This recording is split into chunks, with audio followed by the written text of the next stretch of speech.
I'm Lacey Vorrasi-Banis with Entertainment Weekly. Welcome to the Gold Open Conversation with Maggie Q. She is an accomplished actress, having dominated the small screen with series like Nikita and Designated Survivor, as well as the big screen with films like Mission Impossible 3 and Divergent. She's a passionate environmental and animal rights activist, and as we all just saw, she's a powerhouse in every sense of the word. Please join me in giving a huge welcome to Maggie Q. Thank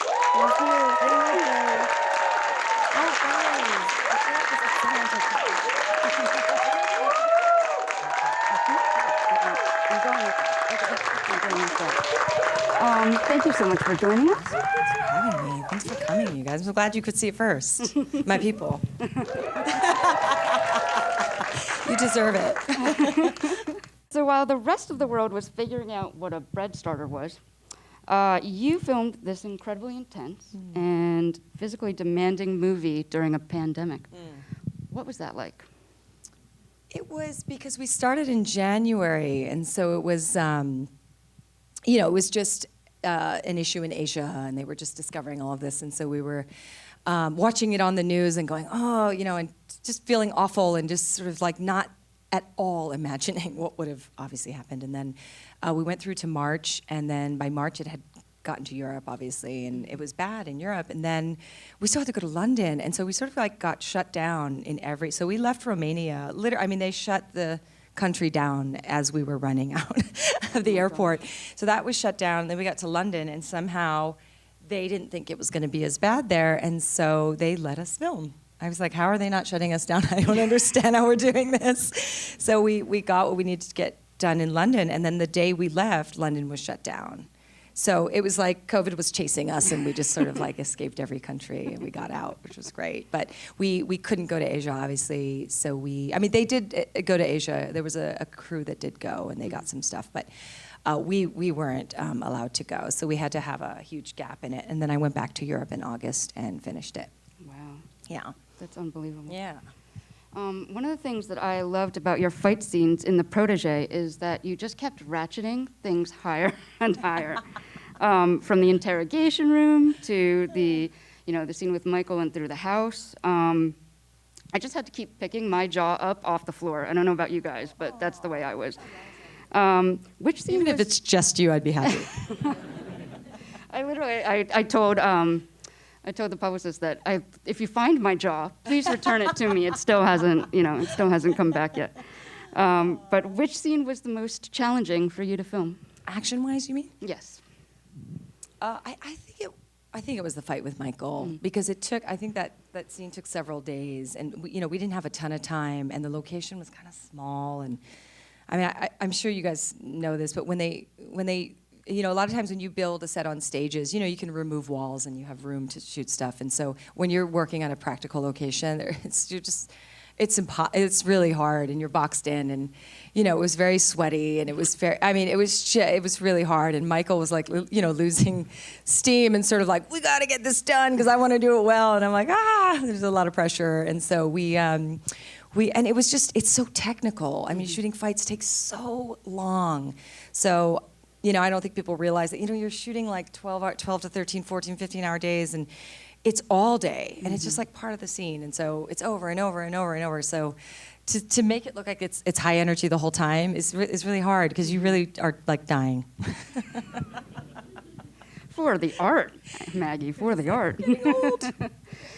Did you do your own stunts for this? I did. Wow. Yeah. There's a couple things I didn't do for safety reasons, but they weren't big things. So sometimes there are things that you don't do, not because you can't do them, but because you shouldn't do that. You know what I'm saying? Because it's like, well, if I get glass like through the face, we might not be able to finish the film, obviously.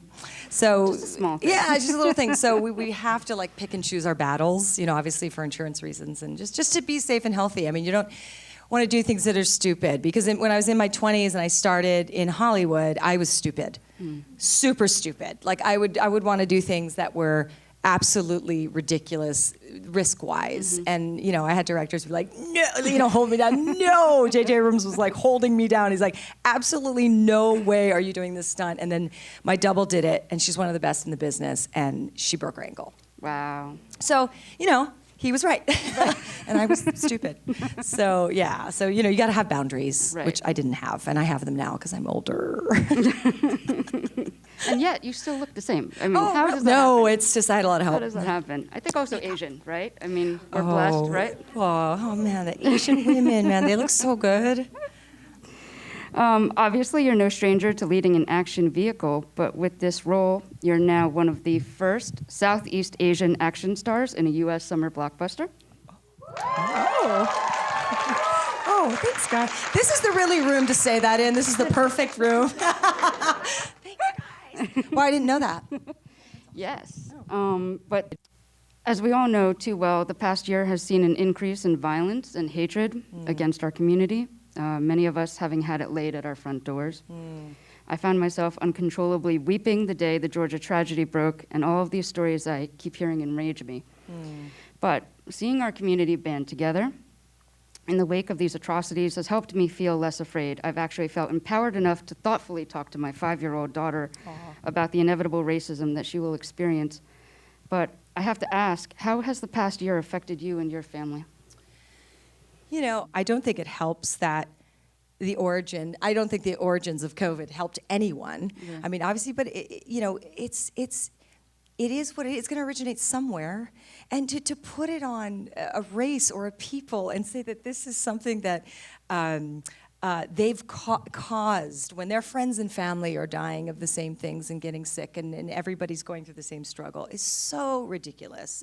So one thing I do want to do is obviously talk about it, make sure that people are protected. We now have an Asian Attorney General in California who I've done a lot of work with, who's wonderful. And so for me, when I work on issues like this, I work from the inside. I know there are activists and people who are out in the front, like saying the things they're saying. That's great, but for example, I want to work with people who create laws and keep people protected in a way that's really solid, really concrete. And so I'm that person. I'm behind the scenes. When I'm infuriated, I go deep.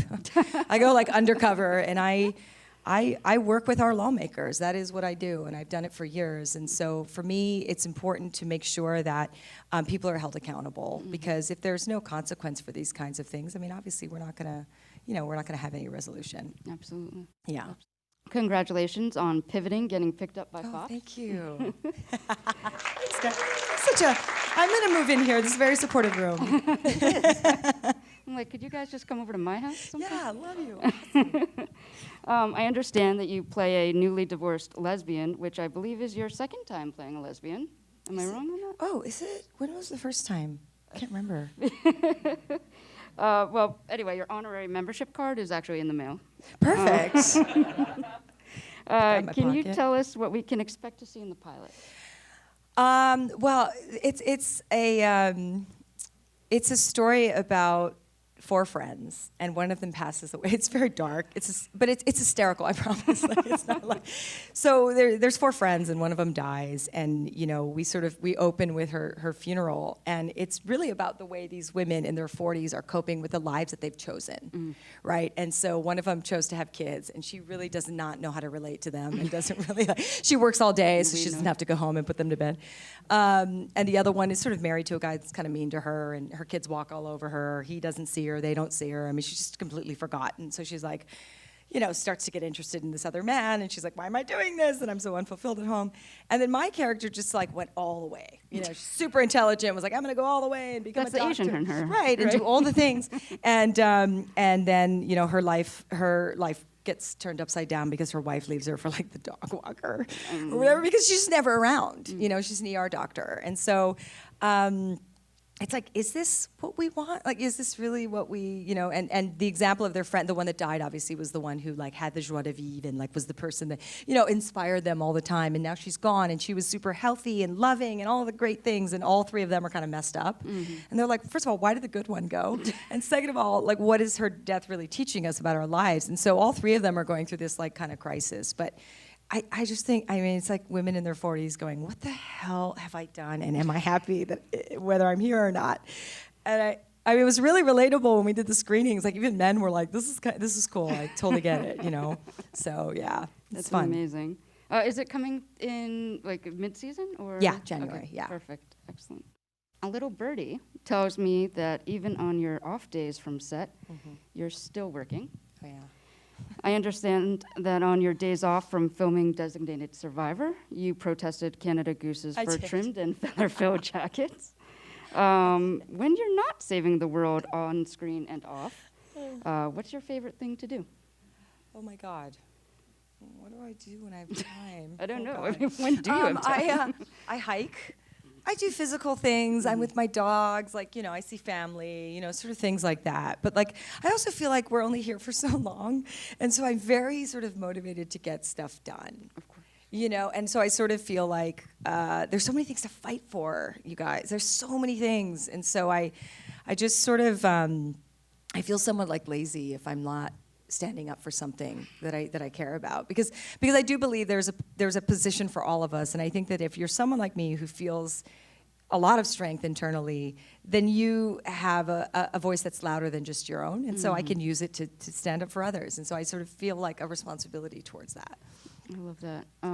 Yes, David Guggenheim says hello, by the way. Oh, do you know David? I do. We work together At Us Weekly? yes.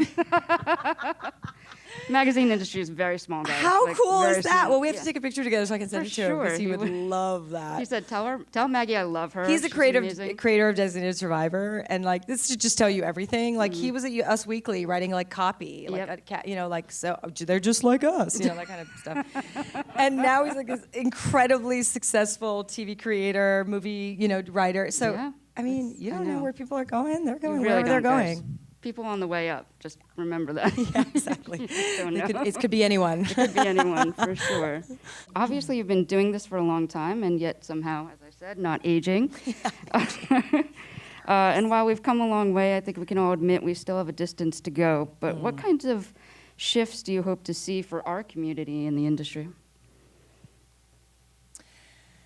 I think what I'd like to see is I would love to see people being hired on their merit and not as a global commerce decision. I think it's great that there's been a pocket that's carved because they understand now that this is a global marketplace and they have to play to what the world looks like, especially in the United States. It's such a diverse place. It doesn't make any sense that we don't have representation in the United States because there's so many, right? I mean, it's just there's no logic in it. So for me, I don't really understand that because it doesn't represent, our screen didn't represent, what we see every day. But I mean, I understand obviously that things have to be motivated by what they're motivated by when they're motivated, right? And so I do think there's a pressure to be diverse. I do think there's money involved to be diverse. But I think that regardless of what the chance is, you go in there, you do what we do, you do it well, and you change the perception. That's how you change perceptions. You don't change perceptions by saying, hey, I deserve respect because I think I do. We all have to earn it, right? And unfortunately, as Asians, we sort of feel that triply. We really feel that responsibility to prove ourselves. But that's how we change attitudes, because people should be. I mean, when they say colorblind casting, I mean, obviously that hasn't really happened. But when they consider a role, I mean, it should always be open. It should always be open for whoever comes into that room, right? Absolutely. But for so many years, and for me, especially in the beginning, like they wouldn't see me because they didn't want me, but they didn't know what I had to offer. It was just they didn't want my look, right? And that had happened for years and years and years, and that's fine because I don't get discouraged. I get motivated. So for me, it didn't. I mean, I wasn't devastated because I don't care about you, and you don't care about me. So why would you hurt me? Like if my mom or my sister told me you're a terrible person, or you suck, or you have no value, that would hurt me. But no one in this industry is going to hurt me because I don't care about you. Right. Do you know what I mean? At the end of the day, right? So I don't want, if there's people here who are acting or who want to act or whatever, whatever it is you want to do, don't be discouraged by people who don't matter. It just doesn't, it really doesn't, there's no value in it, right? And there's nothing that it doesn't add value to your life, so let it go. Absolutely. Because we're moving in. It's happening. Sorry. We're taking our seat at the table. Yes, That's exactly. it. And we're That's doing it because we deserve to be there, not because they feel sorry for, or they see an opportunity, a fiscal Absolutely. opportunity, or any of that. Right. Absolutely. Yeah. I think that's also part of the double-edged sword. Right. They're opening these doors now, but it's not. There are the people who would say, oh, you're only getting this opportunity because they're looking for this Right, diversity. And that's Yeah. not the case. We've Yeah. been here all along. We've been All along. the And hardest also, working. who cares why they're doing it? Go into that room, do it well, and you are then undeniable. There's nothing anyone can say about what you have to bring if you go into that room and you bring it. Perfect. And that's sort of like been my philosophy from the beginning, you know, because there's things that are, you know, subjective, but if you really truly, you know, can be in that room and bring it when you're supposed to, there's nothing that can be said about you. Other than, hey, he or she brings it, and there's talent there, and it's undeniable. I love that. Yeah. I think we're going to open it up to questions.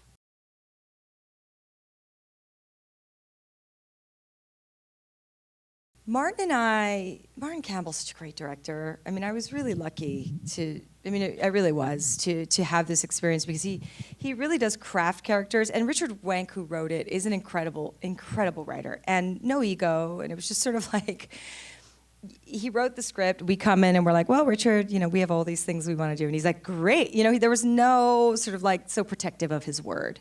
So he really allowed me to come in and take out like sort of certain tropes and things that I thought were, you know, that didn't matter, or that we didn't need, Like and what? and open it up to, well, I mean, just also to, I didn't want to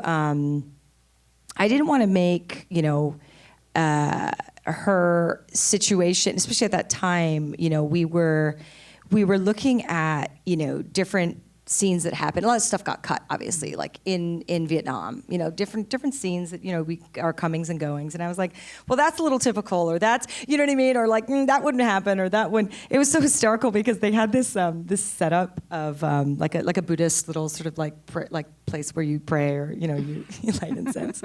And there was a deity in it that was like, Not it wasn't a real Buddha. deity. It was like a circus thing. I mean, it was so ridiculous. I didn't even know what it was. I was like, what is this? And they were like, it's like an Asian. I was like, it's not. No. It was hysterical. I was like, no one prays to this person. I don't know who this person is, but no one knows who this person is. And I don't even care if the camera's just doing this and it's a blur. It bothers me, you know.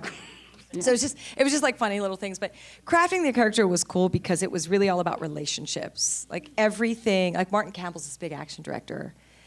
He didn't care at all about action. There was just nothing. I sort of feel like maybe if you're really good at something, you know you got it in the bag.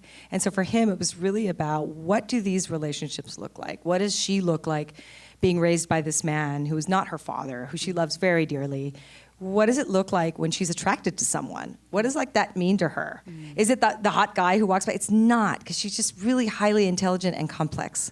So no one is really going to spark that in her unless it's someone who she can go toe to toe with. So there are all these things that, you know, we really worked on for a long time, and Michael and I really did a lot of work on making sure that they were all individuals, and when they came together, there was something special that each other brought to one another in the script.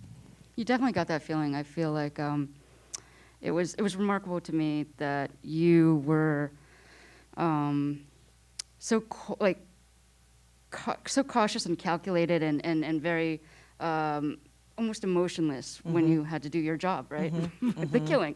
Yeah. But Yeah. you still So were able female. to still were able to exude this warmth Right. for Moody, Right. and Right. I really feel like that balance was just absolutely incredible for you. It's to funny, that draw as an actress. compartmentalization, right, of people who are super traumatized. Absolutely. Because that is Yeah. what you have to do to survive. I mean, that's the psychology of traumatized people. And so that it really is. There was a version where you saw more of like her life, like the life she lived in London. And we like got rid of it because it was just sort of like, in the end, we sort of felt like, no, it's like these things, two Right. things. She's got like 3 people she trusts, and then she does her job. And that's really the extent of it. And half the people, 1.5 of those people don't actually know who she is.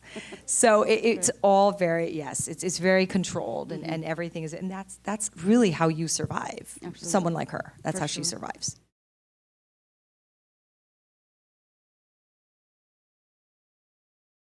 Richard's a really great writer, so he really did like lay the groundwork for us. But like Michael's such an incredible. Michael, you could give him like, honestly, like a bag of dog poo, and he would just turn it into like this incredible scene. He's just that guy, and he really is so thoughtful and kind and really has like no ego around, you know, how we sort of do-si-do in this way. And so I really think it was the quality of actor. And it was actually the first time in my career. Now, I've worked with very talented people, but it is the first time where we were doing this scene in the library, and it was kind of the first few days of filming. And I remember we rehearsed, and then I stepped away, and they were tweaking something, and he's walking in circles talking to himself. And I'm just watching him, and I remember thinking to myself, this is one of the very few times I know for a fact that if it wasn't you, it wouldn't be good. You're irreplaceable, that level, you know. And so you know, I kind of like had such a leg up. I was so lucky to kind of have that guidance and have a director who cared more about the relationships than anyone. Yeah. Did you guys have any like fun antics on set, or? Oh, every day. All day, every day. It's so funny. Michael is he's very funny, right? So it's like, and so Sam, and so is Robert Patrick by that, you know. And so we all had just this. I think that it was a hard movie to make. So if you don't have that humor, if you don't have like dinners on the weekends, if you don't have that time to compress, then it's tough. So we did have a nice camaraderie, and that was very, very wonderful.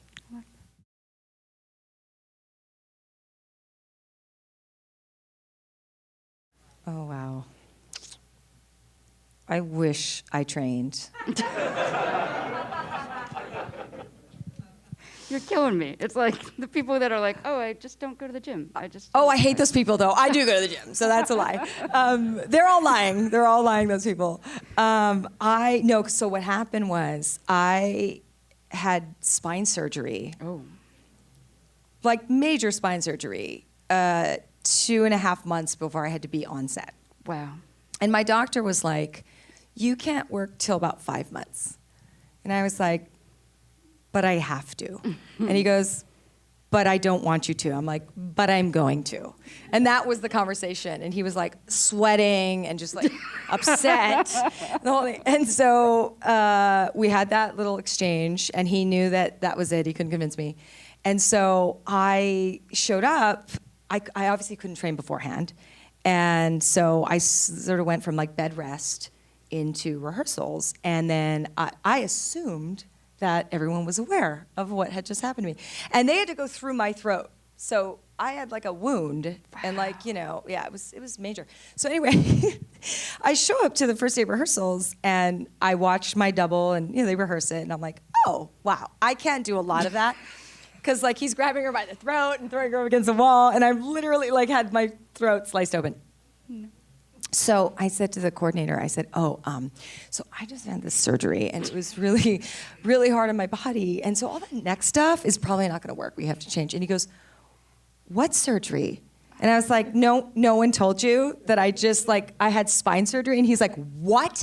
And I've never seen a grown man want to cry in that way so immediately.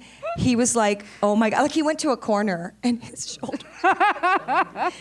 And thank God we knew each other from before. Like I know the guys in the business who raised him. They're some of the biggest directors and stunt coordinators in the business.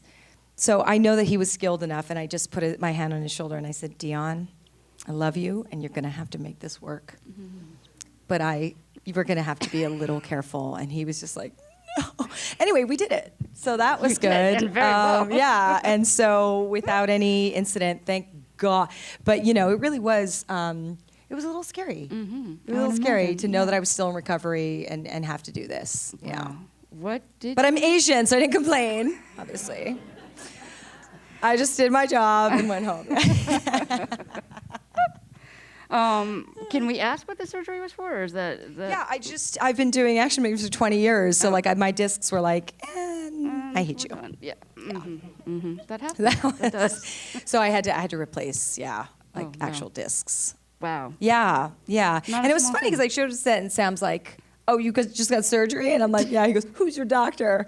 And I told him, and he goes, he's done 3 of my surgeries. Really? Yeah, so wow. He was well known on our set. I guess he's a really great surgeon, I guess. Well, obviously. We have time for one more question. Okay, awesome.